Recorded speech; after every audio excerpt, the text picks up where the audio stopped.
This is the Agile Uprising Podcast.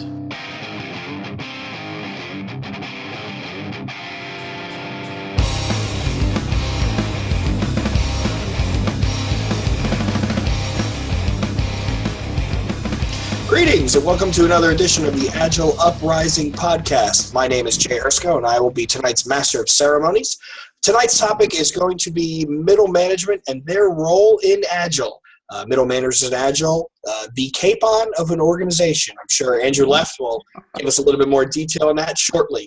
But first, a little bit of housekeeping.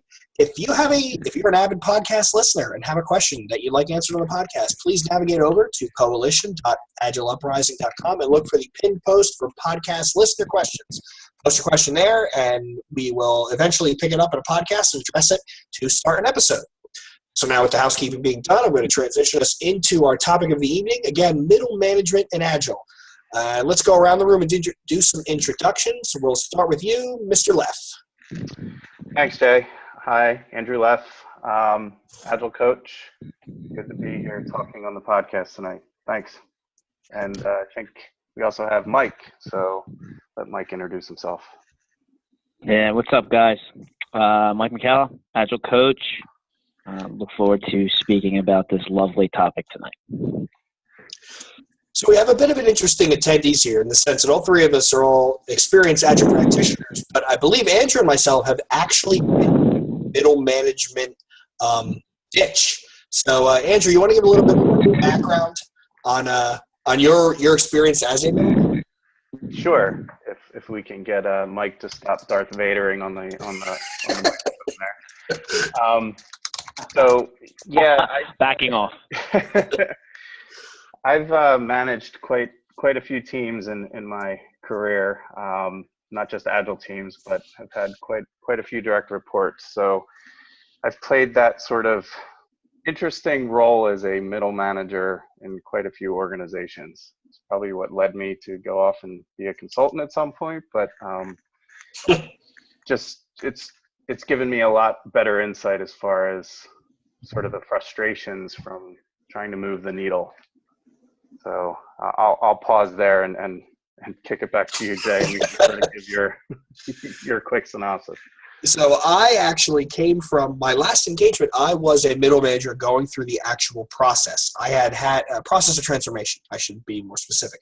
I had experience as an Agilist, as a Scrum Master, as a product owner by proxy, but I had never been through a full-on transformation into an Agile methodology. And at that point, when we started at my last engagement, I think I had somewhere between 25 and 32 direct reports. I was a stereotypical middle manager, time spent doing one-on-ones and year-end reviews.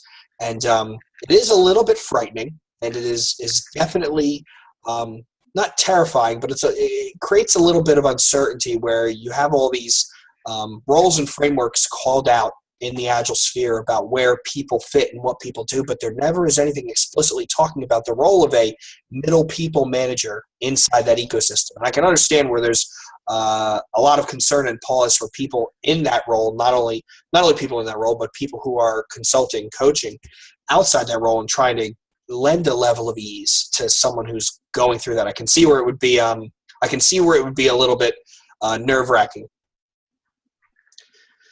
So with that being said, let's start off with the first question, which is, what are some of the primary concerns of a middle manager when transitioning to Agile? Or as an aside, what is the biggest challenge for a middle manager in a transition? What are your thoughts, Mike? So as far as challenges, right, and concerns, I think the number one thing that immediately comes to mind, Jay, is a loss of control.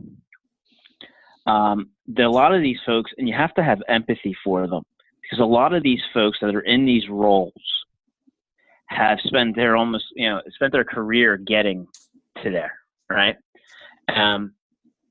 Only to be kind of told one day, oh, by the way, you're no longer going to be in control of what goes on daily. And I think that that's really tough for people to grasp, especially when they've grown up in these larger command and control institutions in which command and control has been the norm, right? So they really are not used to anything else. And I think that whole sense of loss of control is concerning to them. That's been my experience. Yeah, and I think that's a good point. And my experience too has been around not only the control, but that fear of, well, what's my job? What's my role now? So sort of that misunderstanding of sort of how do I insert myself in this process that I know very little about, or that I'm being told blah blah blah blah blah. And I was talking to Jay earlier about this. It's sort of through this process also, and through the middle management, and might get some flack about calling people middle management, but through this sort of process, it'll expose people that are just sort of riding along. You know, the transformation process will empower people that sort of want to take the reins and help sort of lead the change, per se.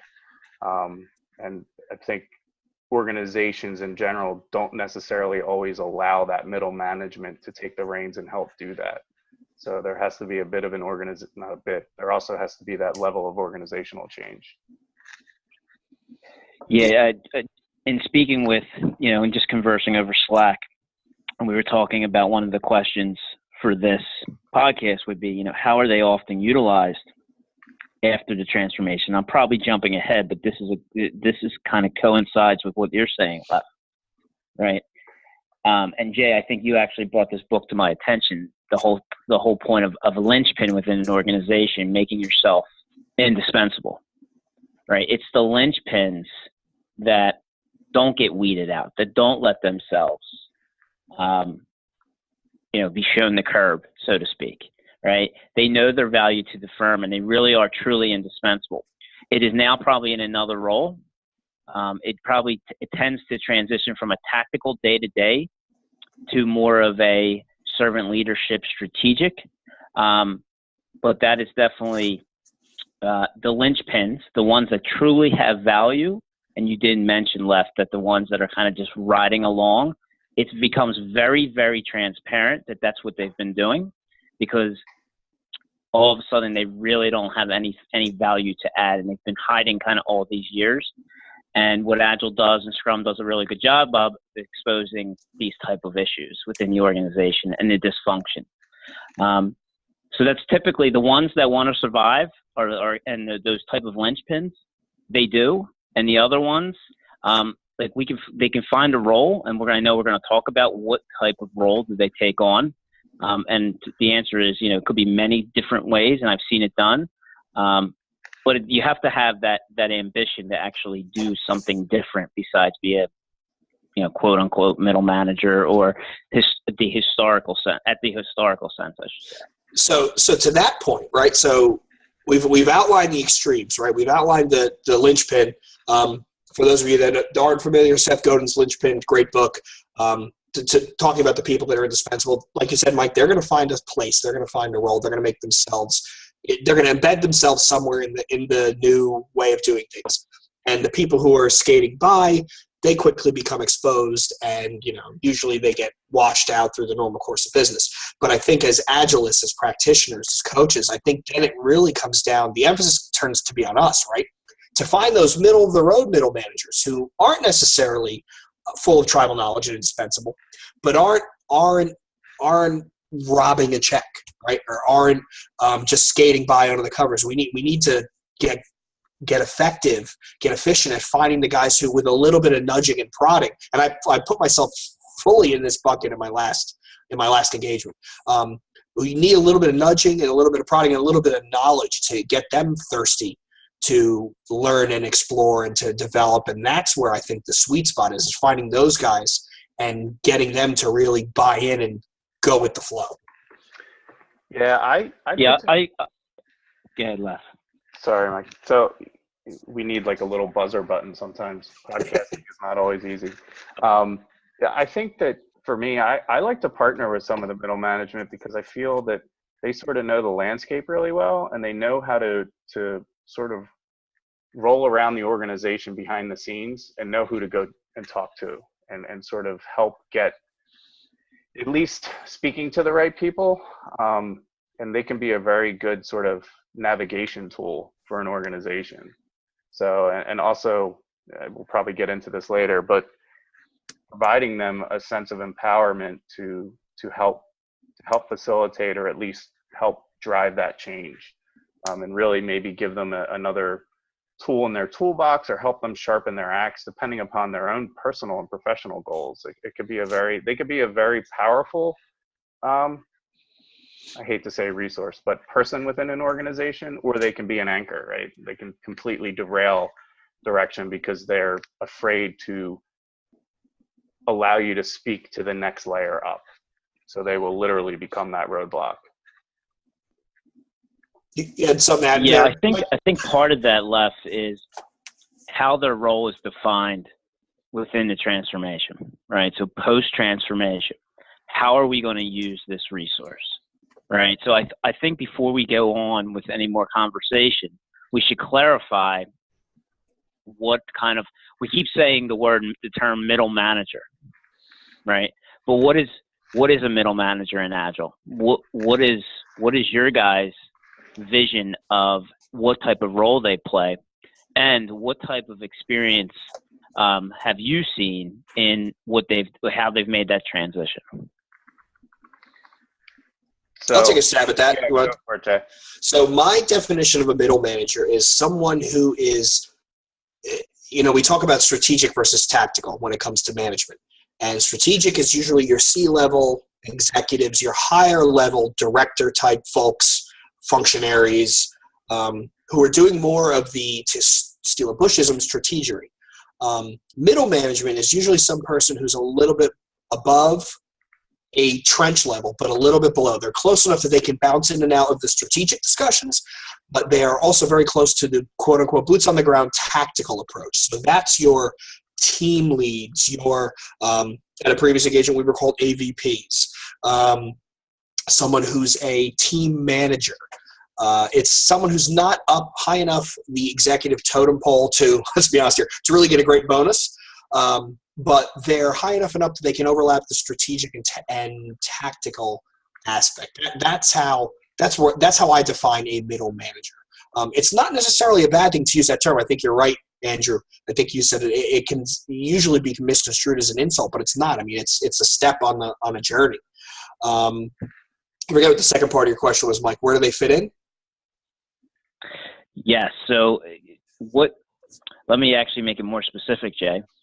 Given your experience, is the middle manager on one of the execution teams after a transition, or is it more of an oversight role? I think it's more of an oversight role, and this is where in my reading, and I'm starting to come at odds with some of the frameworks and definitions that are out there. I think to be a good leader, right, because there's managers and there's leaders, and I hate to bag on this because I bring this up in every podcast, but there is a definitive difference, and I think we all agree that there is. Good leaders, you can't have someone who's leading half the time and scrum mastering half the time, who's leading half the time and who's testing half the time or developing. I really think that in order to be efficient at it, you need to be whole hog and dedicated. You put your whole heart into it.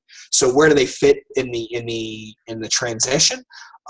Ideally, my inclinations lie to they would be more on the coaching level, coaching through their team. But one of the things I've started to do some reading. I think James Gifford mentioned it, was this whole Spotify method, right, with the chapters and guilds and tribes and squads. And I find that as a unique organizational management approach in the agile mindset. And I like that idea. Like a middle manager could be a chapter head or a guild head. I don't even know if those things exist, but that's where I'm sort of leaning with it, where I think they would still be people oversight and talent development, but at the same time, they do need to be close enough to the ins and outs and the nuts and bolts to help drive a solution. What do you think, Andrew? Yeah, so I have a little bit of, I guess, maybe a different sort of spin on it. For me, in my experience, I can use my current engagement. Middle management is, and if I have to be specific, let's say there's a delivery team, right? And they're focused on delivering something. There's a manager that oversees that delivery team who reports up to somebody else. And they're managing basically what that team needs to deliver based upon the direction that they're given. So during a transformation, or during any sort of agile adoption, whatever you want to spin it as, it makes it difficult to sort of reshift that focus around, we need to deliver X because we've been told that. And this is what I'm doing because I'm told. So that middle management layer, that sort of roadblock is, I see it often, becomes more of a challenge to overcome because they're being told what they need to do and they don't effectively communicate back up as far as maybe this conversation needs to change, or maybe we need to focus on something other than what you've committed to, and now you're afraid to go to your boss and that boss is afraid to go to their boss, and so forth and so on. So really, to me, that middle management layer needs to do whatever to help drive that sort of change, whatever that change may be. They need to feel empowered and confident that they're going to rustle some feathers, they're going to be disruptive, and sort of empowering them to be disruptive. And disruptive isn't necessarily a bad thing, but they have to feel confident in being disruptive in that, because if they're not, it's going to just, I go around them, quite honestly. If I can only spend so much time trying to coach and help somebody, but I can't force you to drink the water, but I can turn the fire hose on and see how much you can drink at one time. So, for me, that's interesting, Les, right? Because you brought up they have to, you see them as a vital part of driving change. And Jay, you said that they take on more of a coaching role. And let me preface this by saying that I think the transition that a middle manager has to make within an adoption is by far the hardest transition. And they are the ones that need the most coaching. And so them taking on that mindset of driving change and learning to coach people, right? And creating an environment of safety, creating an environment where their teams can succeed, right? And letting their teams figure out how to solve problems and not telling them how to do it is very, very difficult for them to absorb. And it takes a lot of coaching, and they're not always open to coaching, right, to get there. So to me, during a transformation, and I think one of the uprisers always talks about guided change, right? But a lot of these people need to be coached, like, here's what your role is. To me, a lot of that time has to be focused on the middle management, because they can absolutely derail things very easily, especially if they have people reporting to them, which they do, right? So that has been a big challenge of mine. And they have to be, the fear that we all talked about here, right? That sense of control, right? They have to be giving a coach, they have to be giving assurance that they have a role in this, or they're going to end up derailing a lot of our efforts. And so that's really, to me, at the heart of this thing, that transition is really, really tough. I have a lot of empathy for them because I completely understand what they're going through, and they're just trying to find their role. And without that guided change and someone helping them along the way, it is really difficult. And a lot of times too, they'll sort of emulate bad behavior, that their management might have this command and control model and they might not feel any power. So they're going to delegate the little bit of, or the power that they can, right? So if they have power to oversee and sort of control this sort of process, whether it's transformation or even spinning up an agile team, whatever it may be, they're going to either utilize that in the way that they sort of are used to. It's almost like Stockholm syndrome. We sort of, it feels normal to be abused, or, and Jay, you said this at the beginning, I affectionately call them capons, which everyone is feel free to Google that term. It's unfortunately from my culinary, experience, it came up. But I was kind of scared about Googling that. Yeah, you don't need to go to Urban Dictionary. Google will do.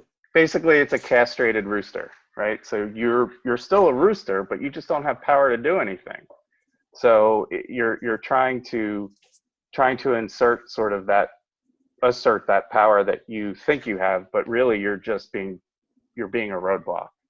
So, you guys actually touched on two different two different things that I think that we could maybe dive into a little deeper. Mike, you talked about the whole a middle manager in a team that's going through a transition, and there's the skill of stepping back and not solving the problem for them. Like teaching a man to fish, right? Instead you're sort of instructing the team and putting the bounding box, the guardrails around getting them to solve the problems for themselves. I think that's huge. And someone who's a dyed-in-the-wool manager and not a leader will have a lot of difficulty with that, because it's very difficult to, when someone says, well, how do I do this, to knee-jerk response, because it's a quicker and easier thing. And we've all done it as managers. So just say, okay, we'll do it. You do X, Y, and Z. Provide this algorithmic solution. Where in reality, good leaders provide more of a heuristic solution where you have to think and feel your way through it. And I think that's a big point to bring up, is a middle manager's role in that adoption is really, you start to step away from telling how to do, and instruct them to think for themselves, some critical thinking stuff, which is it's a big step. The other thing I picked up on that you guys both brought up was the thought of a middle manager being empowered. And the empowering a middle manager to make some changes, to try some things while you're going through a transformation, and to be disruptive, and to possibly create waves and maybe break something, maybe not. And I mean, you would hope that at an executive level, by adopting an iterative development life cycle and going towards quote unquote agile, they'd be comfortable with change and failure and failing fast and those sort of things. But however, that's not the case. And even if your senior leadership is not okay with that, if you're above a middle manager, you're somewhere in that weird limbo where you're important enough to get a good bonus, but not important enough to make strategic decisions. You need to make your people feel comfortable that they are empowered and they can be disruptive. And, we will deal with quote unquote failures quickly and learn from them and move on going forward. Yeah, I think that's a good point. And when I was, taking on a management role, maybe this is normal, but I didn't find it. So I never wanted to be the smartest person in the room. So I always wanted to surround myself with the best and brightest, and literally help guide them and sort of harness that intelligence, right? And point them in the right direction, almost like maybe a bad term, but, load the gun, and then I'll, help aim them in the direction they need to shoot the bullets at. So I don't need to be the expert, but I might be the best suited in that situation to sort of harness the high level of thinking in the right direction to basically showcase sort of those pockets of intelligence. Lef, I totally agree with you. I think the sad thing is that if you asked 8 out of 10 people if they have that same mindset, or I should say if you ask 10 people, 8 people would say, right, because I feel like middle managers they do think they're the smartest in the room, right? So that mindset that you're talking about is a leader, right? How do I surround myself with really intelligent people that are going to make me successful? But what I see is, how do I surround myself with a bunch of people that I can tell what to do, right? Because I think here's part of the problem with middle managers in corporate America throughout the past, throughout the years, is that they don't always promote leaders. They promote the smartest guy on the team, and they don't necessarily take into account the fact that he has any type of leadership skills. So a lot of people in these middle manager roles, right, aren't leaders. That's not to say that they can't be coached to become leaders, but they haven't been giving the coaching. So now you have, really intelligent people leading people's careers, right? And I truly believe that people are born to be leaders. I do believe that they can be coached to be leaders as well. But I believe that a lot of that leadership is a natural tendency. And I believe that if some people are promoted based off of just because they're the smartest on the team, that doesn't mean necessarily that they're a good leader.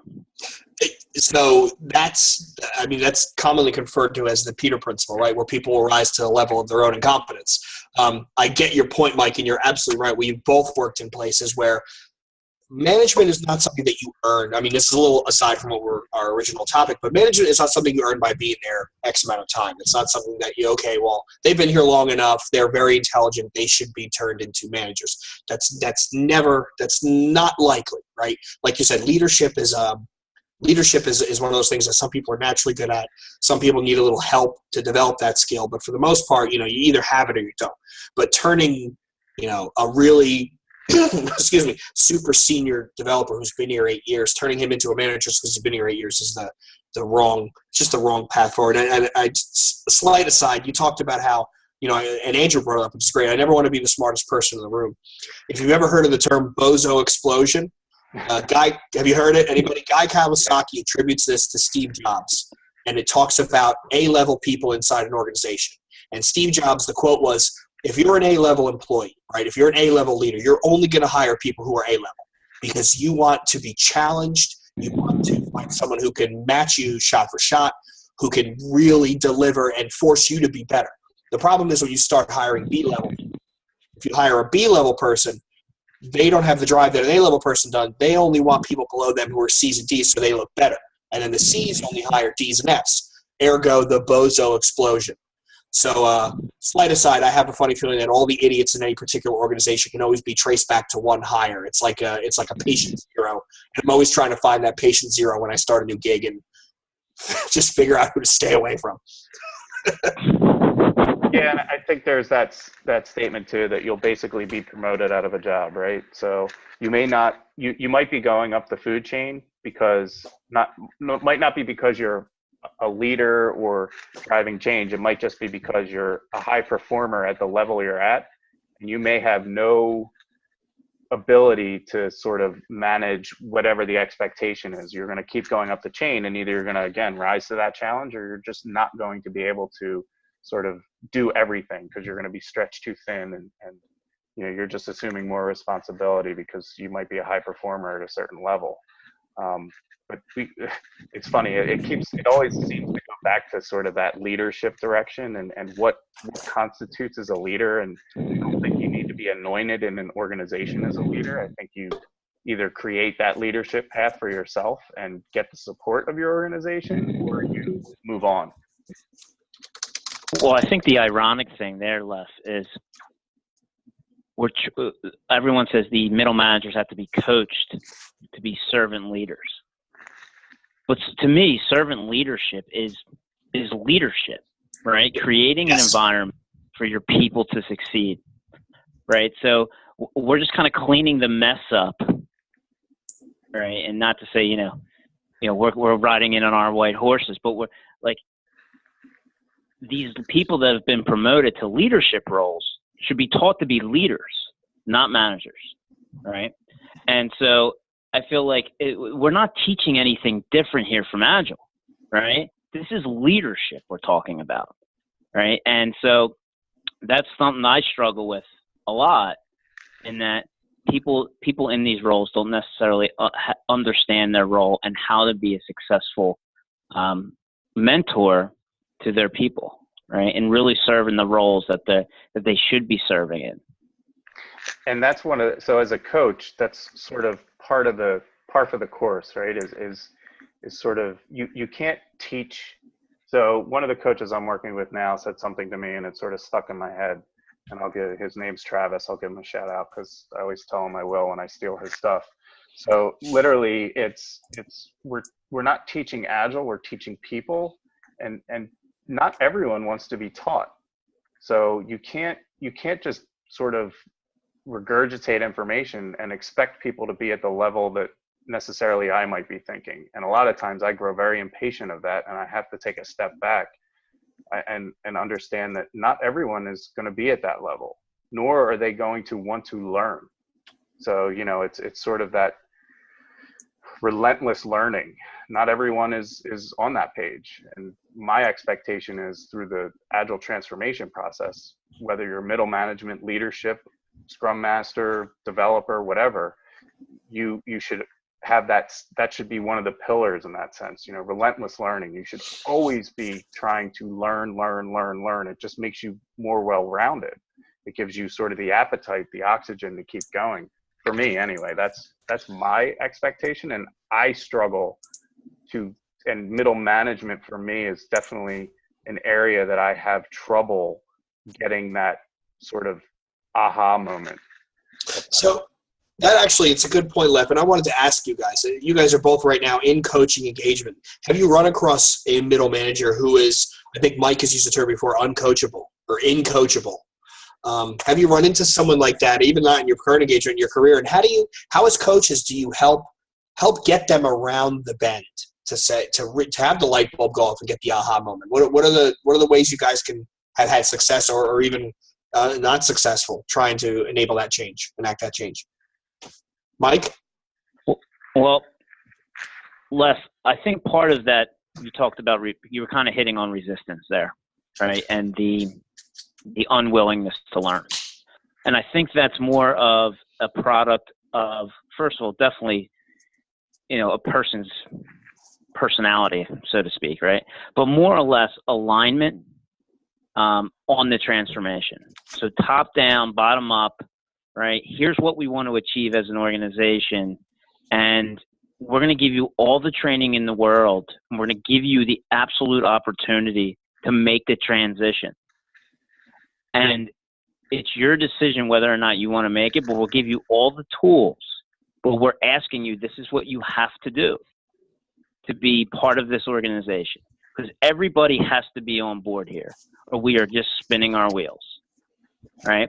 So that's, to me, part of more of a smell of not everyone in the organization is on board with transformation, right?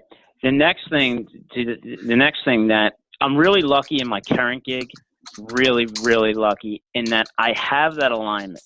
I have the director of development, the director of the PMO, the CIO, all saying, we are going to transform. So I don't necessarily have any bad seeds from a middle manager standpoint, because they understand that if they don't cooperate and if they don't have an open mind, they're probably going to be asked to leave. What I have seen in recent engagements, and one that I've worked with you guys on, where there was some uncoachable folks, and having learned under one of the uprisers, Cusack, right, there was a couple middle managers in our latest in that engagement when I worked with all you guys that truly were not, they just tuned you out, right? And you asked, how do we get them to learn? And unfortunately, sometimes the answer is you just have to let them fail, right? Yeah. And I'll leave it at that. It's uncomfortable, but it's true, and I think you're absolutely right. Not to continue to give the guy a reach around, but I remember having a conversation with Cusack. I'll give credit where credit's due. Where I was, as a middle manager, I was stressed because change is hard. Fast, rapid organizational change is very difficult. I'm managing 25 plus people, and I was constantly frustrated because I had questions I couldn't answer. And one day, Jay Cusack and I ended up in a conference room just chatting about it. And he said something to the effect of, you're not going to have all the answers right now. You're not even going to have half the answers right now. But if you can answer a chunk of what your quick concerns are, and you can start thinking about answers to the remainder, will that make you feel better and put you in a better place? And I said, yeah. And he got me talking, and he got me thinking. And in hindsight, I give him credit. He got me to self-solve and talk myself on the ledge with a lot of my concerns. But I think that's a big point you made with talking about uncoachable people or people who are just reticent to change. If you can find that one there's a P under all those mattresses. And if you can find that P and find a way to remove it, or even get them to acknowledge that the P is there, I think you can end up with a much better situation. And that's the challenge of coaching. It's very difficult, but I think that's the key right there, is finding what their biggest motivator concern is, and to talk that off or get them to realize that in the greater scheme of things, maybe this isn't as big a deal as you're making it out to be. And I think that's crucial. I really do. So that's a good point, and it's sort of we touched on this topic in an earlier podcast around sort of the inflict or invite, right? So are you being inflicted to do this, or are you being invited to do this? So if you're being dictated that you have to go agile, it can create an adversarial sort of mindset. or a resistant mindset. And to me, unfortunately or fortunately, I'm dealing with a lot of resistance right now in my current engagement. And I do have some people that I react that are uncoachable. So I'm constantly trying to break that down. And I call it the sort of Dr. Phil moment for me, where it's like, this is a safe place to talk about hard things. So I like to, maybe pull that person aside and really have sort of that honest conversation of what is really the level of why are you being so resistant? Or do you even realize you're being resistant? Is this just sort of reactionary and this is what you know how to do? Can you take a step back and really kind of give this some thought? And let's try and work through some of those discussion points and maybe get to the root of why you are coming off as resistant. Maybe they don't even want to be resistant. It's just sort of their reaction. So for me, it's really kind of, whether you want to call it the 5 whys or breaking down and getting to the root of it, pull out the therapist couch, whatever it may be, having those honest conversations and sometimes, calling people on their own bullshit, for lack of a better term. Sorry, might need to censor that, but it's really calling them out and saying, gosh, you're making this so much harder than it needs to be. What is truly the problem here? I think it ties to the whole, like you said, the psychology book and the Dr. Phil and the Kubler-Ross, right? The 5 stages of grief, the 7 stages of change acceptance. I think a lot of it comes down to trying to find where that person is on their journey on that curve of acceptance and denial, anger, bargaining, depression, acceptance, finding out where they are in that process and helping move them along, and maybe you can assuage some fears and get them there. But I think you're absolutely right. There is the more I get into Agile coaching, there is a huge psychology component of it, which I find that's a whole topic for another podcast. Mike, any other thoughts on that? No, just kidding.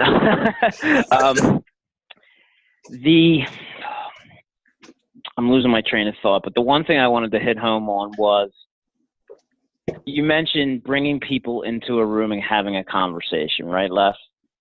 And to me, that's how I, from experience, right, I've tried everything, calling people out, making things transparent, right, to trying to train them, give them courses.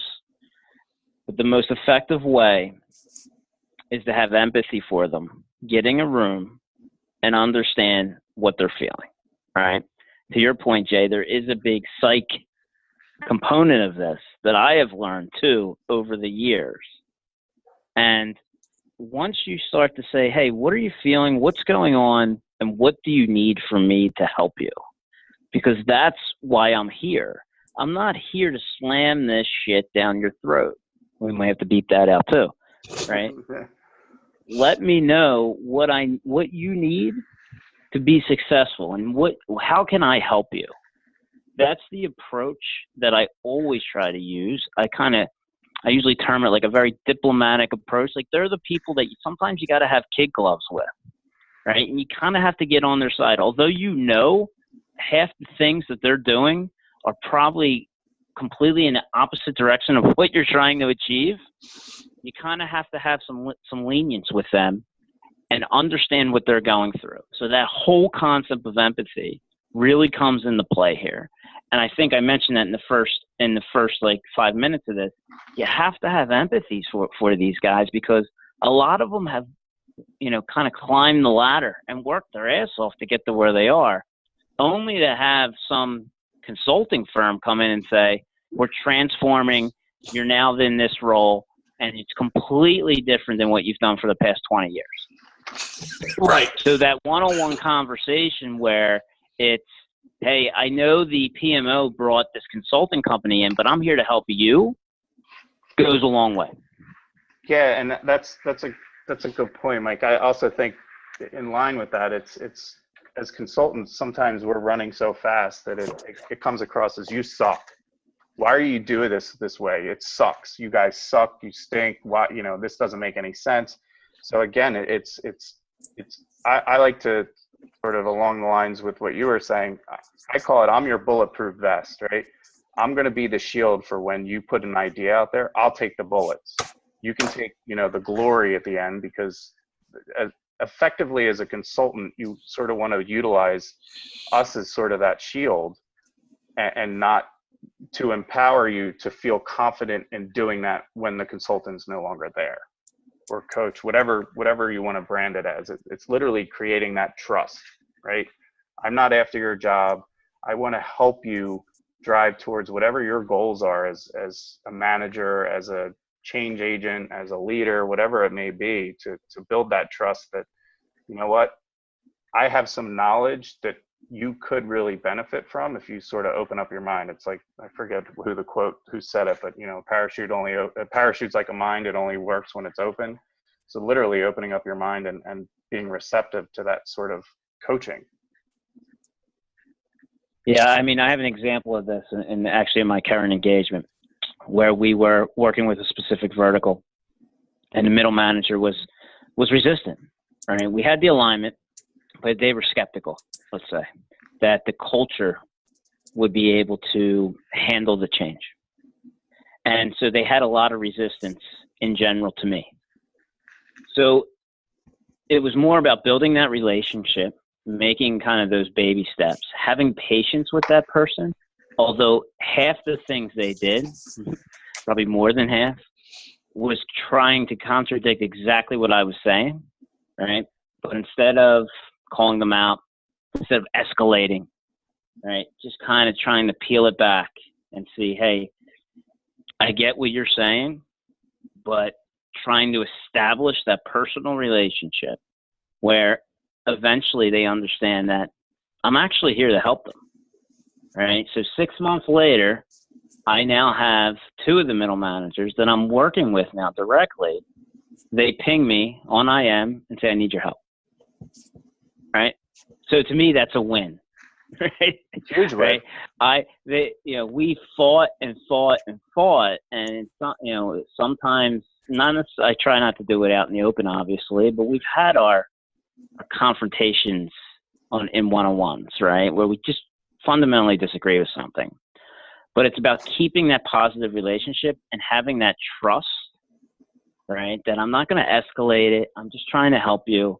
And eventually they kind of open up and kind of say, hey, you go. Let me ask you, in that example, if you don't mind me asking, was there a tipping point? You talked about having those one-on-ones or those difficult, uncomfortable conversations and building trust. Was there a point where all of a sudden you saw that it tipped over and you were like, the light bulb went on, I'm good? There actually was a point where I kind of, like in the beginning, when I first got the team, I was fully engaged with those folks, right? Constantly meeting with them and trying to push kind of the agenda. And there was a lot of resistance. So eventually then I backed off, right? And then all of a sudden it was like, I don't know if I can really, not me, but them saying to themselves, oh, wait, I don't know what to do here. I don't know what to do there. So I don't want to say we actually let them fail, but we really let them feel uncomfortable, right? Where they actually started to kind of say, you know what, I actually might need Mike, right? Actually what he was saying kind of does make sense now. So it's just a matter of absorbing all the stuff, because when you go into a team, you're hitting them with a ton of stuff, right? This whole servant leadership thing, and just completely derailing everything they've learned for 20 years. It takes a long, long time to get it, right? And that whole idea of self-organization on the team level is going to benefit everybody. One of the most, and I guess we'll probably get into this now, like with coaching, right? One of the exercises that we ran in my current gig was a value stream mapping exercise. And the whole idea behind it was to allow the middle managers to see that there's much more to being agile than just scrum team execution, right? That in order to go from concept to cash in a short period of time, there is so much more that has to be streamlined and facilitated. And they had the knowledge of the whole organization, just like you said, Left. They know the landscape on how to get things done. So we kind of painted this picture of, sure, absolutely. The team execution is vital a part of this process. But upstream and downstream is just as important, because the team's not going to be able to operate with the constraints that are in place. And we need you guys to get out of the weeds, stop talking about the tactical day-to-day stuff, and start solving some of our bigger problems. That's really where you can be utilized. And that was kind of a light bulb moment where people are like, oh, wow, okay, right? Like, and it's funny. Some people actually said to me, of course, they were PMO folks. They said, wouldn't they want to do that? Don't they want to get out of the firefights, right? And it's like, yeah, I guess that's probably all they know. They feel uncomfortable not being part of that. That's been really, really interesting stuff. The hero culture. You're right. It's sad that a lot of organizations, when they grow quickly or succeed at a rapid pace, they end up with a culture of heroes where myself and Andrew are used to hopping in at 11 p.m. on a Sunday to fix something out. And you're right. It's when you get out of that firefighting mode and into more of the planning and doing mode, it's more of, I'm not used to this. This is uncomfortable territory for me. And you talked about how to utilize someone who spent 20 years building themselves up to that position. How do you best utilize them?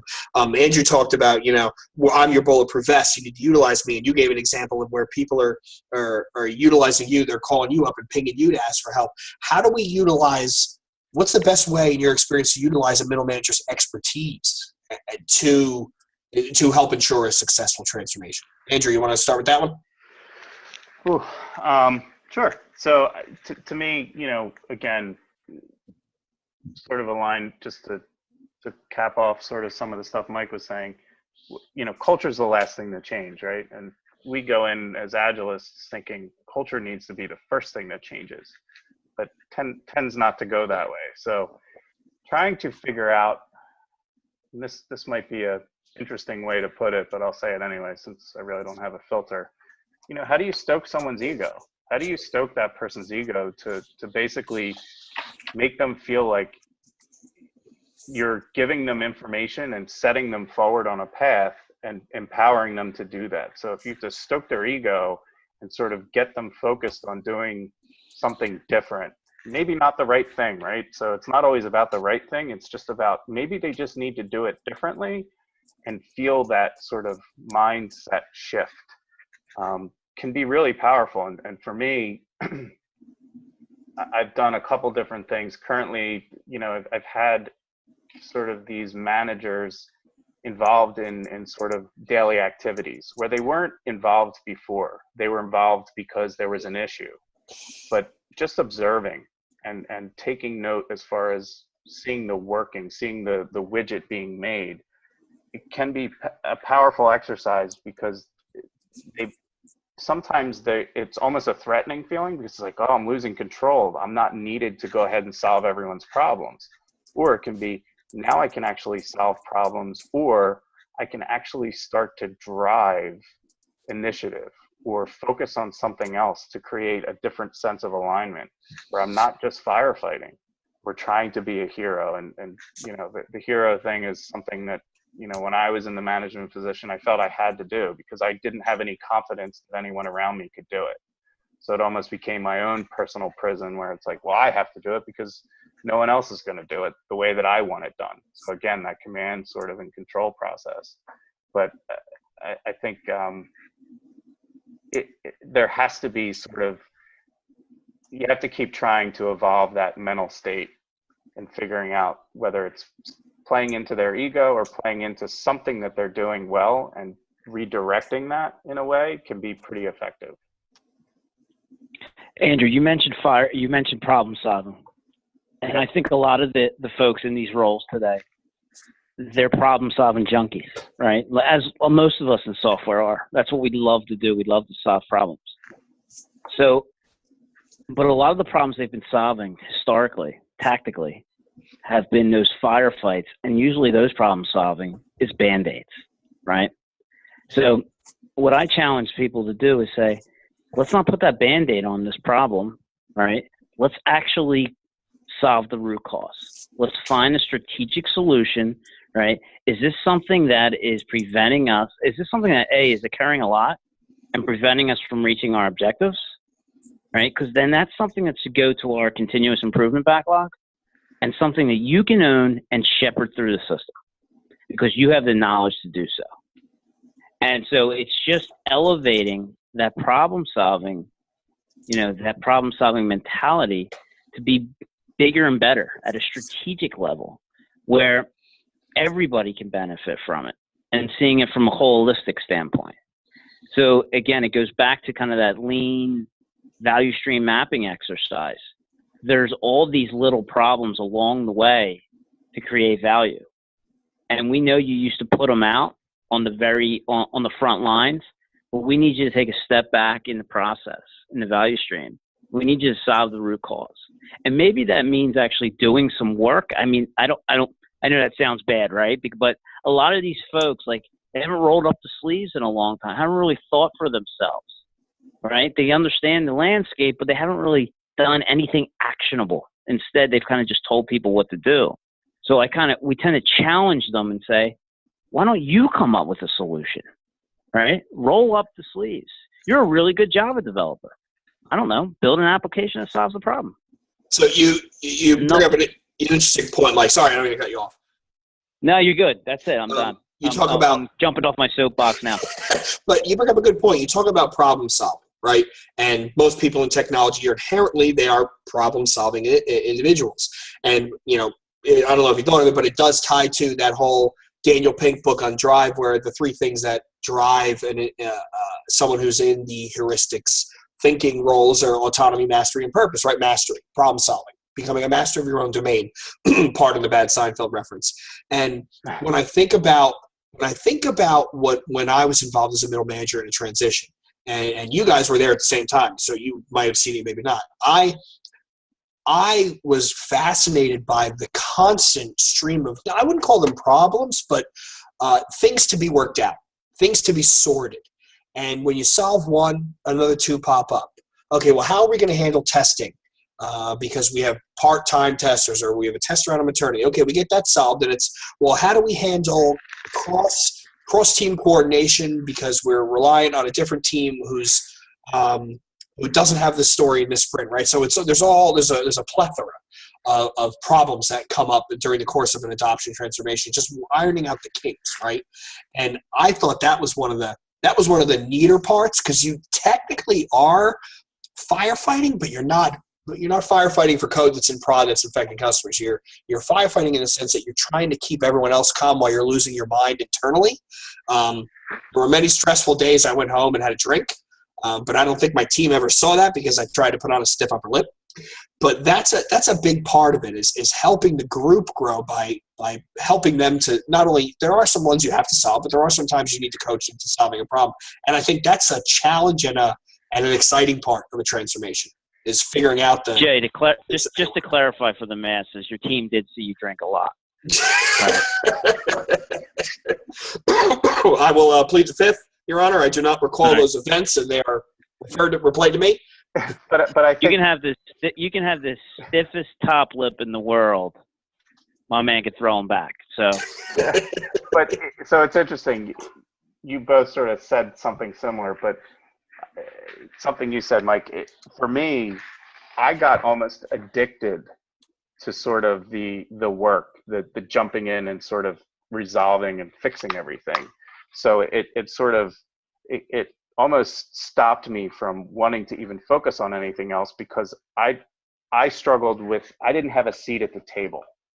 I wanted a seat at the grown-up table, and I wanted to be and that's what I defined myself in my head as, being a leader.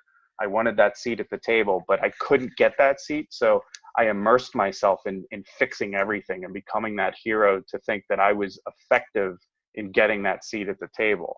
So if, as a coach, I try and tend to look at that characteristic and figure out how to harness that, right? So if that's the goal of that individual, that they want that seat at the table or whatever they define that as, how do you harness the energy that they're focusing on? In my life, it was literally resolving every single defect 24 hours a day, 7 days a week. And, there was no time for anything else as far as really being an effective manager as a person that's looking to help coach people in their career and resolve, obstacles and give them insight as far as how to help build their personal career, professional career within an organization. To me, as a manager, I should be focused on the people that report to me and not necessarily be spread so thin that I'm doing all this work. It was really focusing on, well, you have people managers and then you have work managers that is just managing work. So it's understanding sort of that skill set as well. For me, it became. I also think, Les, that a big part of that is the traditional accountability matrix that you see within an organization. The bottom line was you were accountable for that system, for those defects that you were fixing 24/7. Am I not correct? Yeah, absolutely. Exactly. So who's going to do the work and who's going to make sure that everything's running? You are, right? And I'm not to say that these people aren't accountable today, right? But when are we going to make the people doing the work accountable, right? Why did those defects happen? So it goes back to that whole concept of team accountability, right? And that's another thing in my current engagement that we talked about, that they wanted to make the middle managers accountable for delivery. And I said, you're just going right back to the traditional project management fundamental flaw where you make a project manager accountable for delivery when they can't control any of it. They're not doing the work. It's a core fundamental issue. So you're just moving that problem over to the middle managers. They're not doing the work. We need to hold the people that are doing the work accountable, right? And I know there's a lot of things within the organization that got to happen to make that happen, like performance reviews and all that stuff. But at the end of the day, we need to hold the people doing the work accountable. And that organizations really struggle with that, because who's the single ringable neck? Who do I go to? Who do I hold accountable for this problem? Organizations struggle with it's not one person, right? Because they feel that if that's spread out, it's going to lead to that someone's not going to own it. To me, it was a little bit different because my expectation was to put it on the team to get that resolved. For me, I wanted to be as involved to earn, in my head, to earn the respect of my team, knowing that I was there with them every step of the way. So I wasn't just passing the message along and instilling the fear of God in them. I was actually there for the 15 hours a day that the team was expected to be managing some of this work and resolving things. I was right there with them. I'm not going to develop code, but I'm going to make sure that I'm a presence there for anything that they need. Almost sort of that servant leader mentality, if we have to brand it in the Agile sense, where I am right in the thick of it with them. I am not necessarily the resolver, but I will make sure to drive to resolution and remove any obstacles that I can, whether it's getting coffee or whatever it may be, literally being there as serving the team the best I can and not just passing the issue along. Gotcha. I actually thought that you meant that you were doing a lot of the work or telling people how to fix the issues, right? But the fact that you took a step back and it was more of, if you're here, I'm here, is awesome. Yeah, and to me, it's an interesting tool that I sort of go back to is that respect. I was able to earn a level of respect to some degree because they knew that I was there to support them in any sort of capacity, whether that was leadership looking for someone, that single throat to choke, that was me, or the team to basically push back and say, we're just not going to be able to figure this out. We don't know what to do. We're at a stalemate, and literally communicating that and shielding the team from taking the brunt. So, wasn't 100% successful at that point, but you almost do become that sort of, to me, that single throat to choke. And if effectively as a middle manager, I was able to get a part-time seat at the table that I was looking for, because I earned some of that respect through that process. And that's, you talk about respect from your team and good leadership. That goes a long way because, we talk about single throat choke and all that, single wriggable neck. Middle managers are a lot like project managers in the sense that they get all of the blame but none of the glory. You get all the blame when something goes wrong. You're the first point of contact when things go belly up. However, when things go well, good project managers, good leaders point out to all the people on their team they don't take any of the kudos themselves. And you would hope that in a mature organization, that's a role that a middle manager has to fill, is they shield their team and they take the brunt. They are the bulletproof vest. They take the brunt of the abuse. They take the blame gets placed on them. And the hope would be that the team sees that and appreciates that and respects that because you're standing up for them. And conversely, management looking down says, okay, well, I respect Andrew because he's taken one for his team. I know he didn't write that code, but he's the one standing up with his feet in the fire, digging in to get stuff done. That's respectful. And good organizations, mature organizations, that's a very powerful point. That drives good leadership. That's where someone has transcended management and moving to a leadership role, which I think we're sort of touching on a different podcast topic for another evening, is the management versus leadership, servant leadership, and all that sort of stuff. Leaders eat last. So I know we're quickly coming up on the 60-minute mark. So I just wanted to throw out, we've talked a lot about what are the concerns for a middle manager in transitioning? How do we utilize them? Where do they fit in the transition? Where do they fit in the post-Agile role? What types of middle managers are most successful navigating this type of transition, and which ones have the most struggles? Mike, you want to start with that one? What have you seen as are the guys that usually seem to get it and buy in and move on? And what are the guys that seem to be at the end and sort of just slow on the uptake? Well, I think the first thing that comes to mind there, Jay, is the folks that have an open mind, right? That understand what's going on outside the walls of their building, right? It's 2016, the digital age, and man, I'm only, I don't really care how old you are, but I'm 45 years old, and I need to transition. I need to transition to a different mindset. I need to transition to a different paradigm, right? I need to understand, what type of leadership, how can I improve my skills to survive, right? And those ones that aren't naive and ignorant to what's going on outside the walls are the ones that succeed, right? Because you'll find a place for them within the organization, right? Whether that's, and I've seen them transitioning everywhere. Some people go to a solution architect role, right? We called them app owners in our previous engagement, Jay. Correct. Right?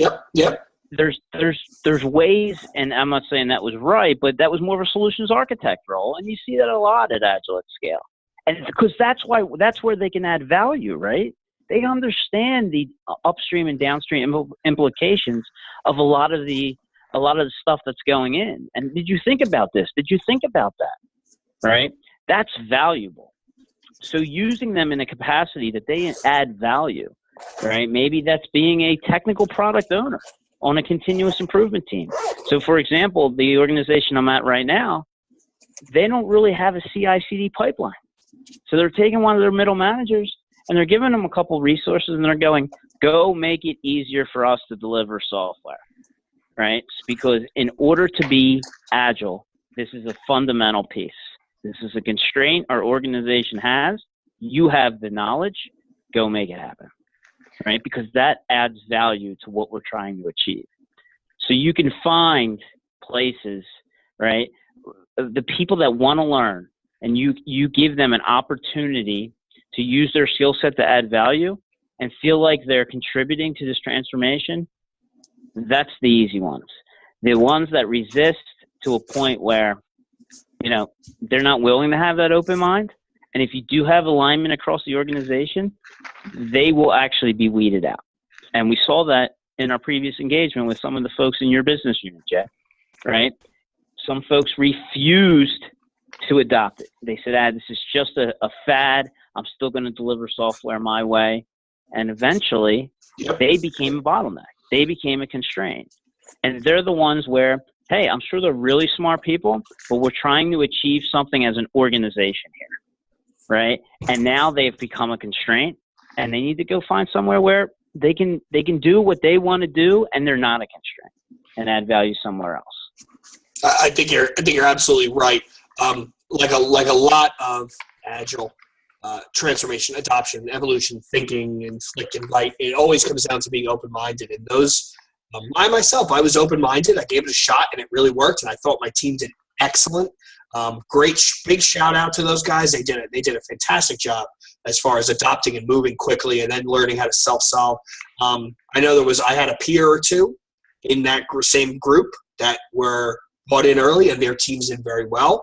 There were the teams, like you said, there was a guy or two that were reticent, very reluctant to change, and they didn't want to change. And you're right, it's a fad, and those teams really struggled. And the sad part is, I don't even think those leaders or those managers realized the downstream impact they were having on their own people. Because I don't think – I think the difference – Jay, I think the difference there was within your organization, you fostered an environment of safety. Hey, if you have a question about this change, come ask me, right? And I'll figure it out for you, right? So you're saying, hey, and you're being vulnerable too. I don't really know. I don't know the answer, right? Instead of saying, screw them, we're going to do it our way, right? Because that's what a lot of other people did. And so the change wasn't embraced by their people like it was embraced by your people, because you fostered that environment of safety and that environment of it's okay to say we don't know, right? Right. Yeah. And I think too, it's also kind of getting an understanding of. I just completely lost my train of thought, but getting an understanding of sort of what. From a management perspective, sort of what are some of the key areas of if everything is utopia right now, you wouldn't want to change anything. As someone that's been working in the organization for X amount of time, is there nothing you would change? So if there's certain things you want to change, maybe through this sort of process, we can provide you with some sort of tools or thinking or conversation or ability to help drive that change to make your life easier or your team's life easier. And through that, to foster that sort of organizational mindset to change maybe that little piece really fosters well throughout the whole organization. So trying to sort of break it down and chip away at smaller pieces, because we can't eat the whole buffet on one plate. It's just a matter of really getting that focused conversation. And maybe it's, again, we talk about small wins, just collectively gathering a bunch of small wins and really kind of building momentum to continue to drive and create that appetite to want to do more. When you work at a place for 15 to 20 years and you deal with the same constraints every single day, you just learn to say, right, well, that's just the way it is here. How many times have we heard that as coaches going from organization to organization? Every time, right? Every time. Right. Because so all people see a lot of the time, and it's definitely in my latest engagement, is they don't see beyond the constraints, right? No, that'll never happen here, right? But when you start saying, well, what if, let's just say we're in Kansas, Toto, right? And we can do whatever we want. How would we fix that problem? What if I told you that I can influence some folks, 3 pay grades above, to make the actual fix happen? What's holding us back, right? And starts having those conversations, because these people completely understand what exactly the problem is, right? That these people hold a treasure of knowledge that you can just start peeling back, and you as a coach can really, really benefit from just learning this stuff. So that's what I found. Like, these people are treasure troves that all I got to do is buddy up with them and start peeling it back and say, what is the real problem? oh, it's this guy on the 6th floor. You know, it's crazy. But that's a lot of times. That's what ends up happening. And they've just accepted the constraints because they have a job, you know, and they just keep banging their head against the wall, right? And they just learn to deal with it. And they walk out at 5 o'clock and they forget about it. And you know, good for them. But how do we fix that problem? But right? to me, I almost challenge that line of thinking in the sense of when someone says, well, that's just the way it is here. I want to know, what has that individual tried to do to change? And if they say nothing, it's just the way it is here, that might give me a little more inkling as far as how far they're willing to sort of put their neck out on the line, or really sort of assert themselves to even want to drive change. So if you're just, well, maybe they've tried three times left when they first got to the organization to try to bring down these walls, and someone just quote unquote shut them down, right? And culture end up being a much stronger force. As we all know, it's stronger than anything that we try to achieve, right? And eventually they just got used to it, right? Because they were shut down so many times. So sometimes, and I agree with you, right? It's the ambition. Are you driving change, right? But sometimes the culture is just so strong that maybe they did try to drive change and they were just completely shit on, right? Beep that one out too. But, you know, so I totally understand what you're saying, right? Challenging them to say, well, you can fix the problem. And a lot of times they say, we tried. I'm handcuffed. So shut down so many times you've gotten used to it. Mike, I really don't appreciate you bringing up my marriage on this podcast. And with that being said, I think, gents, we're out of time. I want to thank you all for your participation. I think this has been a really interesting topic. I think we could probably go another hour or two just going around. There's way more ground to cover. But let's wrap it up. So, Mike, any final thoughts? Where can people find you? Information, Twitter? No, there's actually a great thread on the Uprising about this whole thing. In my latest engagement, I've been dealing with this probably for about 4 months now. And so I reached out to the community asking them for some help, got a lot of great feedback. And I probably should report back to them on seeing kind of where we're at in this journey. So, you know, if you do anything, check out that thread, a lot of good follow-up conversations.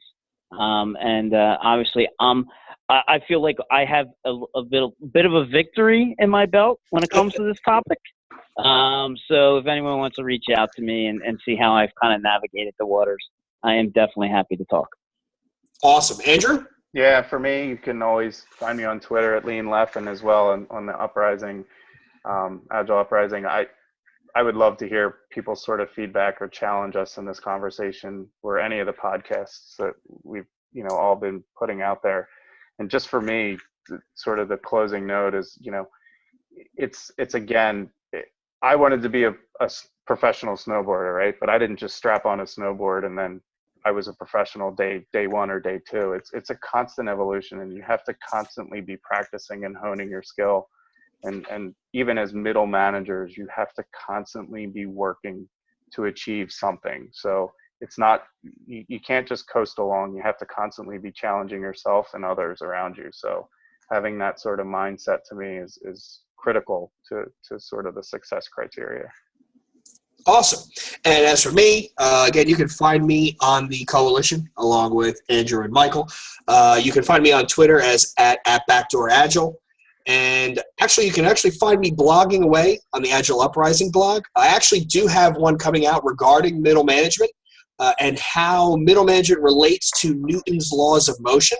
I had that epiphany come to me on a train ride home. It was quite bizarre. But once again, on behalf of Andrew, Michael, and myself, I would like to thank you all for listening. And please check us out at the coalition.agileuprising.com. We look forward to hearing from you. Thanks, and enjoy the rest of your day. Thanks, Jeff. Thank you.